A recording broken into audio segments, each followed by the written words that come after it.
Hello friends, Bhushan GS classes में आपका स्वागत है।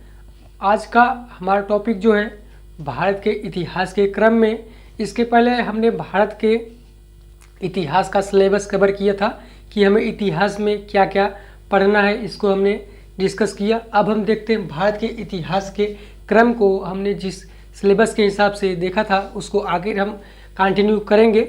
तो देखते हैं हम प्राचीन भारत का इतिहास। हमने भारत के इतिहास को 3 भागों में देखा। पहला प्राचीन भारत का इतिहास, मध्यकालीन भारत का इतिहास और आधुनिक भारत का इतिहास। प्राचीन भारत का इतिहास में हमने देखा कि उसमें भारत का जो विकसित हो रहा था, जो दुनिया का एक विकसित हो रहा था, उसमें हमने देखा था। और हमने मध्यकाल में देखा जब यहाँ पर जो है अरबों का और मुगलों का आक्रमण होता है और यहाँ पर जो इस भारत में दूसरे देशों का शासन होता है, उसमें हमारा चल रहा होता है मध्यकालीन भारत का इतिहास।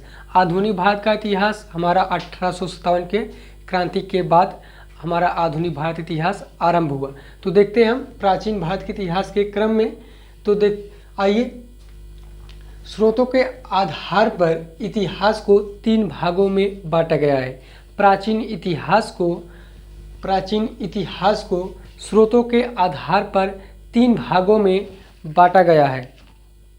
तो वो कौन कौन से हैं? पहला है प्रागैतिहासिक इतिहास और आद्य ऐतिहासिक और ऐतिहासिक काल। पहला हमारा है प्रागैतिहासिक काल, आद्य ऐतिहासिक काल और ऐतिहासिक काल।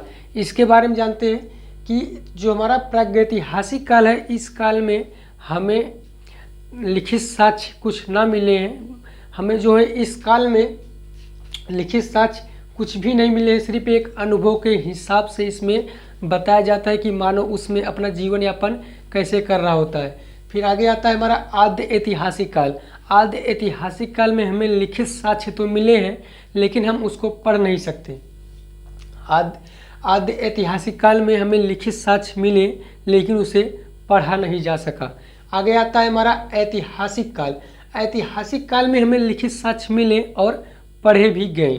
जैसे हमारा लिखित साक्ष्य में आते हैं वैदिक जो है हमारे वेद जो हैं उनको, फिर जैसे बौद्ध धर्म, जैन धर्म, ये जो हमारे हैं वो ऐतिहासिक में है। आद्य ऐतिहासिक में हमारा सिंधु घाटी सभ्यता, हड़प्पा, ऐसी जो है सिंधु घाटी सभ्यता जो है, ये जो सभ्यताएं की खोज हुई थी, उसमें हमें जो है लिखित साक्ष्य तो मिले हैं, लेकिन पढ़ा नहीं जा सका है। लेकिन जो हमारा प्रागैतिहासिक काल है, उस काल में हमें लिखित साक्ष्य ना मिले हैं और ना उसको पढ़ा गया है। तो देखते हैं हम प्रागैतिहासिक काल। प्रागैतिहासिक काल का अर्थ क्या है? इसे पाषाण काल का नाम दिया गया है। पाषाण काल का अर्थ क्या है कि यह जो काल चल रहा होता है, यह पत्थरों का काल माना जाता है। पाषाण काल का अर्थ है पत्थरों का काल। उसमें इंसान जो है अपना जो है समय व्यतीत कर रहा होता है। एक मनोरंजन जो उसमें होता था, उनका पशु को मार करके पशु को भी खाया करते थे। एक उनका आहार था जिसे पाषाण काल कहा गया, उसमें पत्थरों का काल माना जाता है। आगे आता है हमारा मध्य पाषाण काल। पाषाण काल को 3 भागों में बांटा गया है। पहला पूरा पाषाण काल, मध्य पाषाण काल और तीसरा है नव पाषाण काल। इसको डिस्कस करते हैं हम। तो आइए देखते हैं पाषाण काल के बारे में। पहले हमारा है प्रागैतिहासिक काल। इसके काल के बारे में जो पहले खोज किए थे भारत में, वो थे रॉबर्ट ब्रूस फ्रूट ने भारत में पहली बार जो है प्राचीन सभ्यताओं की खोज आरंभ की। यह कब करते हैं? तो वह 1863 में भारत में ये जो है पूरा पाषाण काल या एक खोज प्रारंभ की, जो हमारा है पुराने व्यवसायों का खोज करने लगे।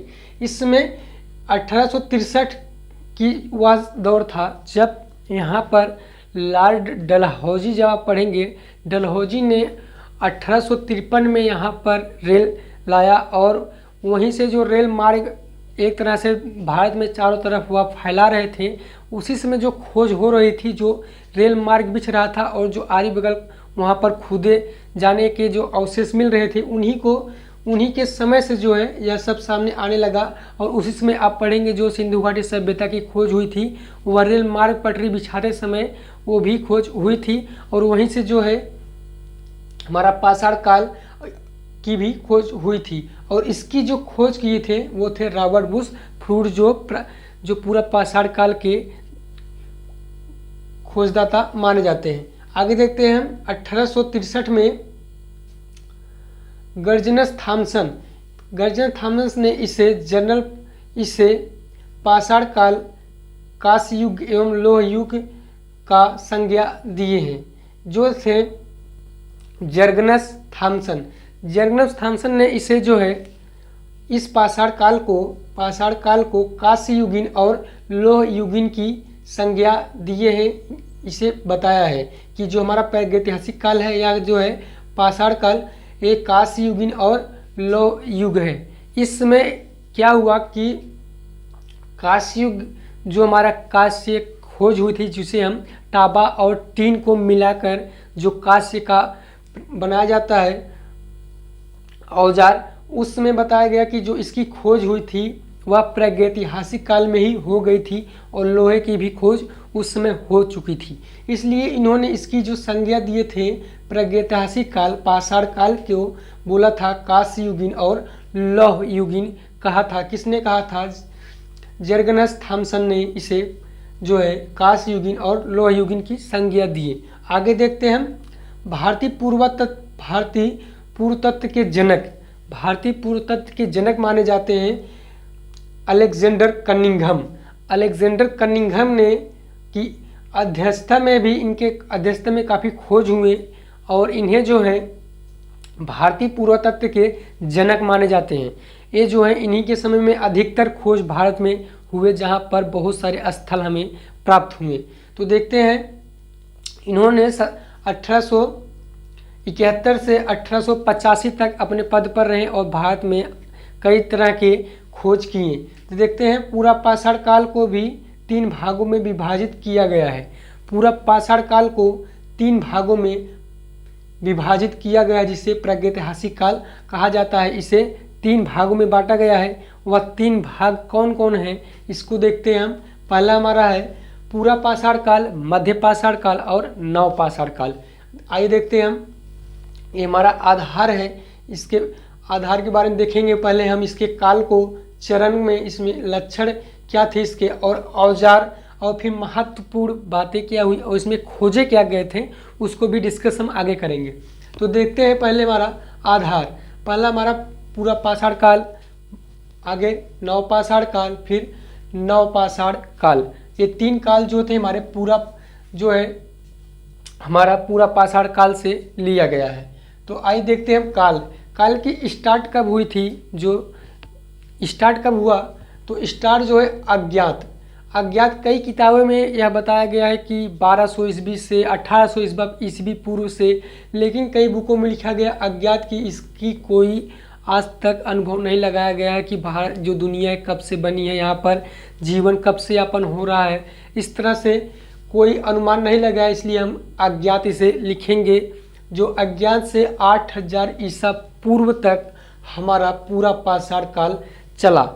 आगे आते हैं हम नव पाषाण काल हमारा कब तक चला, तो वो 8000 ईसा पूर्व से 4000 ईसा पूर्व तक हमारा मध्य पाषाण काल चला। फिर आगे आता है हमारा नव पाषाण काल 4000 ईसा पूर्व से 2500 ईसा पूर्व तक चला। और आगे आएगा हमारा सिंधु घाटी सभ्यता, जो 2500 से 1500 ईस्वी तक माना जाता है, ईसा पूर्व तक। आइए देखते हैं चरण। इसके जो चरण में जो कार्य क्या क्या थे इसको देखते हैं हम। इसमें भी पूरा पाषाण काल में 3 उच्च वर्ग माने गए हैं, जैसे हमारा पूरा पाषाण काल, मध्य पूरा पाषाण काल और मध्य पूरा पाषाण काल और उच्च पूरा पाषाण काल। इसका अर्थ क्या है कि जो पूरा पाषाण काल का ये जो 3 बातें बताई गई हैं, इसके बारे में ये जो 3 बातें बताई गई हैं, इसका मतलब क्या है कि उस समय कुछ जगहों पर पूरा पाषाण यानी कि जो है मनुष्य एकदम से कुछ नहीं जानता होता है उस समय, यानी कि बात बताया जाए वह शिकार पर भी डिपेंड होता था।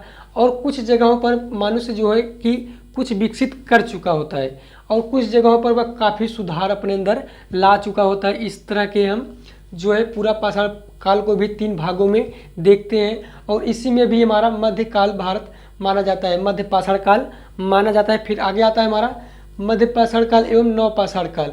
मानव कहीं कहीं पर अपना जो है विकसित काफ़ी अत्यधिक कर चुका होता है और कहीं पर पिछड़ा रहा होता है, इसलिए इसे मध्य पाषाण काल और नव पाषाण काल दोनों एक ही संज्ञा में माना गया है और पूरा पाषाण काल को 3 भागों में देखा जाता है। फिर आगे आते हैं हम लक्षण। इसके लक्षण क्या क्या थे इसको देखते हैं हम। अखेटक। अखेटक अखेटक का अर्थ क्या है कि मनुष्य जो था उस समय सिर्फ शिकार पर ही डिपेंड था। उसे सिर्फ शिकार से ही मतलब था, उसे अपने जीवन यापन करने के लिए सिर्फ शिकार चाहिए, खाना भोजन चाहिए किसी भी तरह से। वो क्या करते थे, सिर्फ वो शिकार करके अपना पेट पालन कर रहे होते हैं। आगे फिर मध्य पाषाण काल में कुछ सुधार होने लगा। आगे अखेटक, खाद्य समापद और पशुपालन। मध्य पाषाण काल में अखेटक का अर्थ है कि उसमें भी मनुष्य जो था शिकार पर डिपेंड था ही, लेकिन कुछ सुधार आने लगा। खाद्य में संपादक वह कुछ सुधार लाने लगा और पशुपालन करने लगा। पशुपालन करने लगा एग्जाम में पूछा जाता है कि मनुष्य जो है सबसे पहले किस पशु को अपना पालतू पशु बनाया था, तो वो था कुत्ता। कुत्ता को मनुष्य ने सबसे पहले अपना पालतू जानवर बनाया।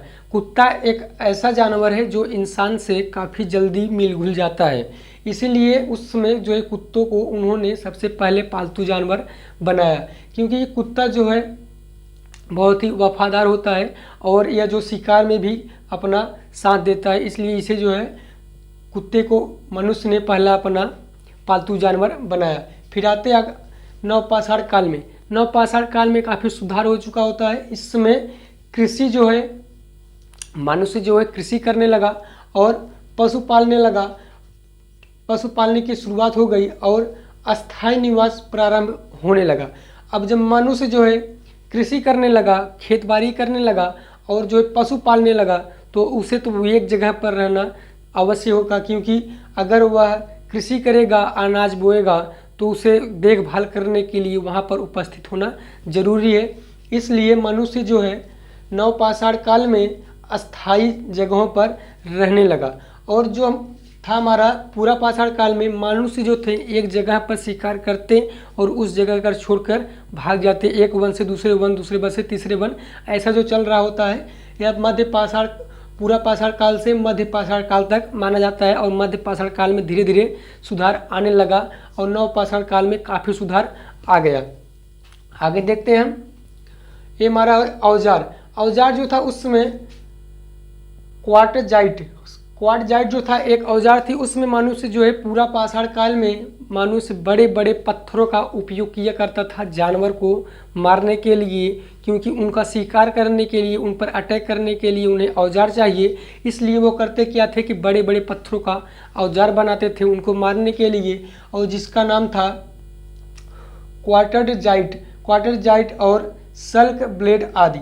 इस तरह के नाम बताए जाते हैं कि मनुष्य जो था उसमें पत्थरों का प्रयोग कर रहा होता है, बड़े बड़े पत्थरों का प्रयोग कर रहा होता है, इसी को बताया जाता है पूरा पाषाण काल। फिर आगे आते हैं मनुष्य जो है मध्य पाषाण काल में सुधार लाया। उसमें क्या हुआ कि मनुष्य जो है पत्थरों का छोटा आकार बनाने लगा, थोड़ा नुकीलादार बनाने लगा कि उन पर अटैक करने पर जानवर जो है तुरंत घायल हो जाए। इसलिए वह मध्य पाषाण काल में सुधार धीरे धीरे लाने लगा, जिसका माइक्रोक्लोनिया सूक्ष्म पदार्थ पत्थर, माइक्रोक्लोनिया सूक्ष्म पत्थर नाम रखा गया कि उसमें मनुष्य जो था एक नोकीला पत्थर यूज कर रहा था मध्यकाल में, वो थे माइक्रोनिया सूक्ष्म पत्थर। इस पत्थर का नाम जो मानव मध्यकाल में यूज कर रहा था उसका नाम माइक्रोक्लोनिया सूक्ष्म पत्थर था, जो नोकीलेदार थे। आगे देखते हैं नव पाषाण काल में स्लेट के बने औजार। मनुष्य इस समय जो है काफ़ी जागरूक हो चुका होता है नवपाषाण काल में, और वो जो स्लेट का जो है पत्थर का प्रयोग, जो नुकीलेदार और धारदार जैसे औजारों का प्रयोग करने लगा, जिससे शिकार करने में उन्हें आसानी हो और जिन पर अटैक करे वह जल्द से जल्द घायल हो जाए, इसलिए वह स्लेट का प्रयोग करने लगे। तो ये थे हमारे औजार का जो मानव द्वारा धीरे धीरे करके पूर्व पाषाण काल से मध्य पाषाण काल और नवपाषाण आते आते काफ़ी सुधार आ गए औजारों में भी। आगे देखते हैं महत्वपूर्ण स्थल। महत्वपूर्ण स्थल का अर्थ है जो हमें स्थल प्राप्त हुए हैं भारत में, जो प्राप्त हुए हैं खुदाई के दौरान, उससे अनुमान लगाया जाता है कि यह औजार कब का है, यह स्थल कब का है, इस तरह का अनुमान लगाया गया है। तो कहाँ कहाँ पे मिले इसको हम देखते हैं।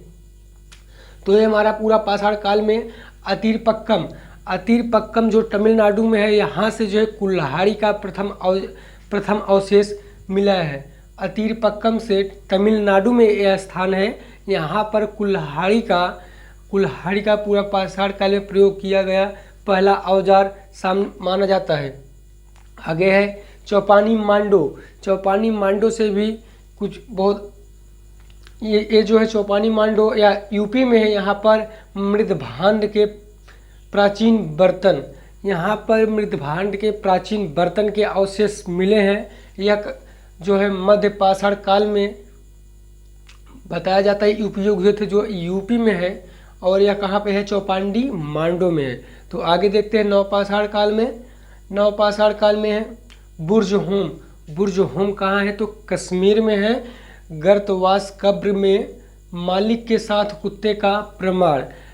कश्मीर में क्या है कि वहाँ पर ठंड के समय में ज़्यादा ठंड पड़ने के कारण उस समय जो थे मानव घर जो थे ज़मीन में गड्ढा बनाकर वहाँ पर रहना पसंद करते थे। इससे वहाँ पर गड्ढा बनाने से उनके शरीर में गर्मी उत्पन्न होती थी, इसलिए वहाँ पर गर्तवास कब्र का जिक्र किया गया है। वहाँ पर साथ रहने से जो उनका पालतू कुत्ता था वह भी उनके साथ में उस गड्ढे में रहा करता था, और जो उन्हें दफन का बताया जाता है कि कब्र बनाई जाती थी, जो मृत्यु हो जाता था कुत्ते का और मालिक का, दोनों को एक ही साथ में दफनाने का साक्ष्य जो है मिला है। कहाँ पर, बुर्ज होम कश्मीर में। वहाँ पर ठंडा स्थान है, ठंडा स्थान पर उन्हें जो है कब्र एक गड्ढा बनाकर वहाँ पर रहने की आदत थी, और जब कुत्ता या मालिक मर जाता था तो दोनों को साथ में ही दफना दिया करता था। इस तरह का साक्ष्य मिला है बुर्ज होम से, जो कि नवपाषाण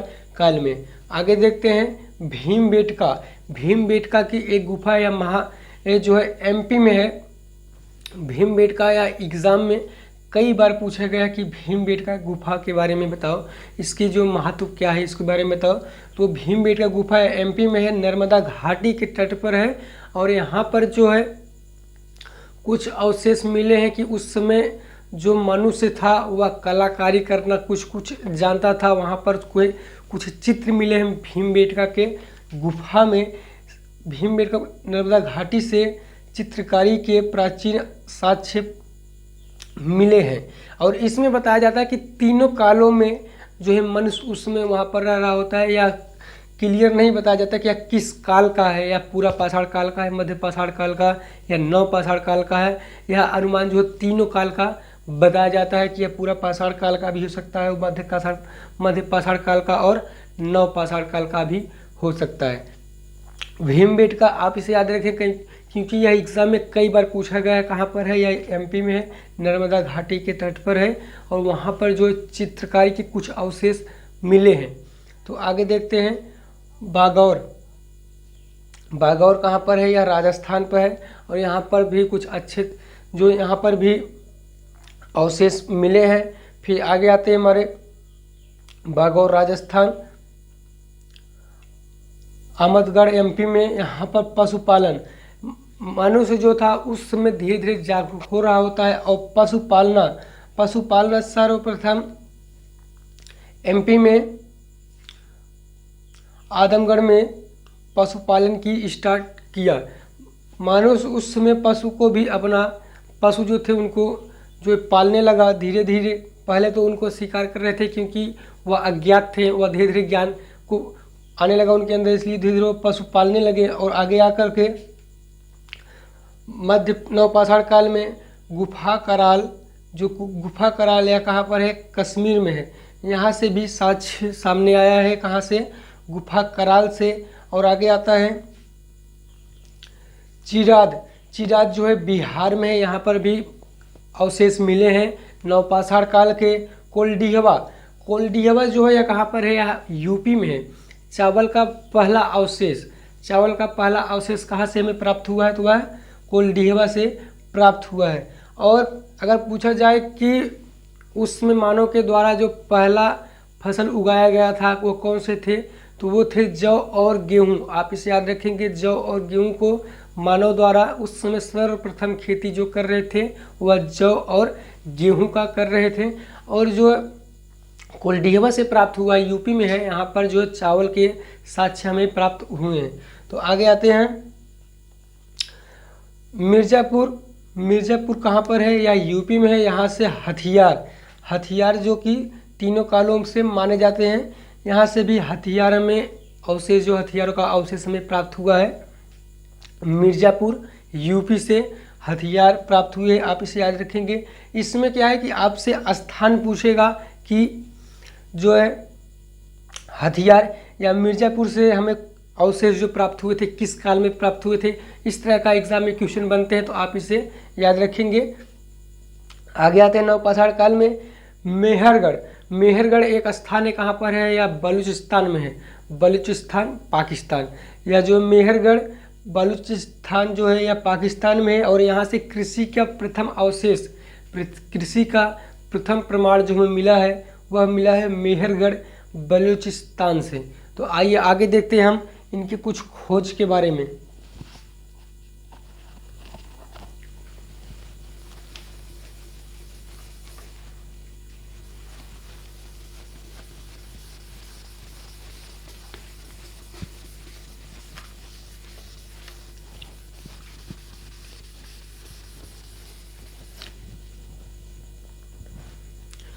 आग की खोज कब हुई है, एग्जाम में कई बार पूछा जाता है। आग की खोज जो हुई थी, आग की खोज जो है पूरा पाषाण काल में। आग की खोज कब हुई, तो वह पूरा पाषाण काल में हुई। और इसका जो प्रयोग कब करते हैं इंसान, उस समय जो थे आग की खोज तो हो गई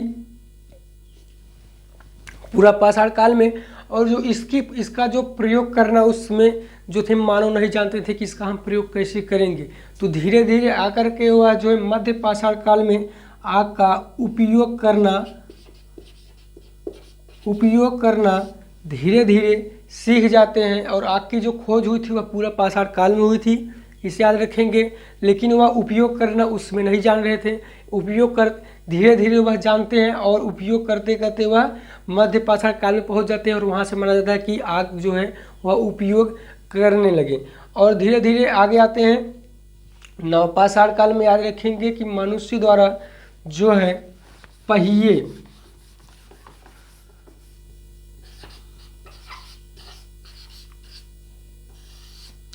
मनुष्य द्वारा पहिए का जो उपयोग होने लगा, वह पहिए का प्रयोग करने लगा। कब करने लगा, तो वह नवपाषाण काल में। मनुष्य उसमें इतना जागरूक हो चुका था कि कृषि भी करने लगा। और कृषि को जो उसमें अनाज उगता था, उस अनाज को लेकर आने जाने के लिए वह एक पहिया का प्रयोग करने लगा, जिस पर लाद करके एक जगह से दूसरी जगह पर ले जा सके। इस तरह का वह धीरे धीरे जो है विकास होने लगा।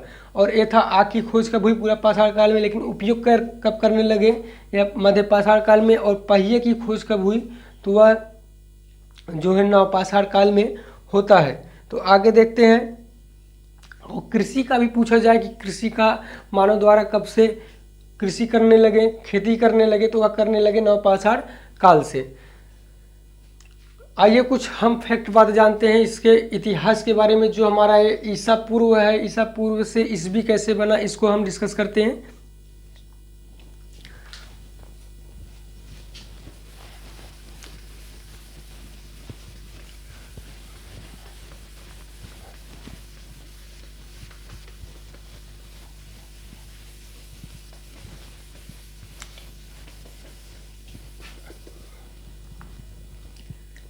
एग्जाम में कई बार पूछा गया है कि इतिहास के जो है पिता किसे माना जाता है, फादर ऑफ द हिस्ट्री, जिसे पिता,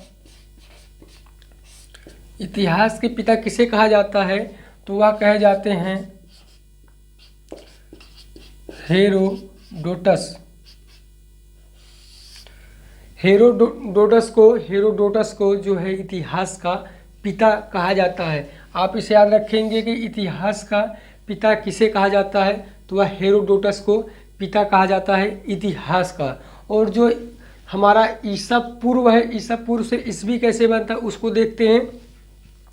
पहले क्या चल रहा होता है कि पहले जो है हमारा पीछे से एक तरह से बताया जाए कि माइनस में उसमें काल चल रहा होता है, लेकिन जब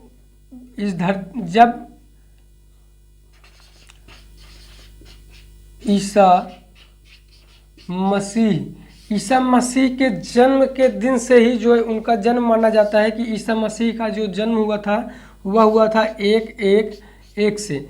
यहीं से जो है मनुष्य जो है प्रयोग करने लगा। यहाँ से जो बढ़ते क्रम में आज के डेट में जो हमारा कैलेंडर है वह बढ़ते क्रम में चल रहा है, लेकिन पहले जो था वह ईसा पूर्व में था और अब जो है ईस्वी में चल रहा है। तो वह कब से है, तो ईसा मसीह के जन्म से ही माना जाता है कि हमारा कैलेंडर जो है वह धीरे धीरे इस तरह से चलने लगा, जैसे 200 से 400, 400 से 800 इस तरह से बढ़ते हुए क्रम में ईसा मसीह के जन्म के बाद चलने लगा। और जो इसमें हमारा कैलेंडर यूज हो रहा है वह कौन सा कैलेंडर है, तो गैलीलियो जो है वह कैलेंडर अंतर्राष्ट्रीय कैलेंडर है जो इस समय प्रयोग किया जा रहा है। तो ये थी कुछ फैक्ट बातें जो एग्ज़ाम में कई बार पूछे जाते हैं। तो आज का हमारा वीडियो था प्राचीन भारत के इतिहास के क्रम में। हमने इस वीडियो में देखा पाषाण काल के बारे में। पाषाण काल का हमारा आज वीडियो यहीं पर समाप्त होता है, लेकिन जब हम आगे आएंगे तो वहाँ पर हम हड़प्पा सभ्यता की बात करेंगे। हड़प्पा सभ्यता में हमें लिखित जो साक्ष्य प्राप्त हुए उसके बारे में हम बात करेंगे, कहाँ से क्या क्या मिले हैं। इस तरह का हम डिस्कस अगले वीडियो में करेंगे। तो यह वीडियो पाषाण काल में जो है हमारा प्राचीन भारत के इतिहास के क्रम में यह जो वीडियो है यह आपको कैसा लगा हमें कमेंट बॉक्स में ज़रूर बताइएगा। और हमारे वीडियो को ज़्यादा से ज़्यादा शेयर एंड लाइक करिए और सब्सक्राइब करना ना भूलिए और अपने दोस्तों के साथ भी शेयर करिए। और हमें कमेंट बॉक्स में बताइए कि हमारे पढ़ाने का तरीका आपको कैसा लगता है, क्योंकि अगर आपके कमेंट से आप अगर कमेंट करते हैं तो आपके कमेंट से हमें ऊर्जा मिलती है पढ़ाने का और इच्छा जागरूक होती है। तो इसलिए आप कमेंट करना ना भूलें। मिलते हैं अगले वीडियो में, तब तक के लिए धन्यवाद।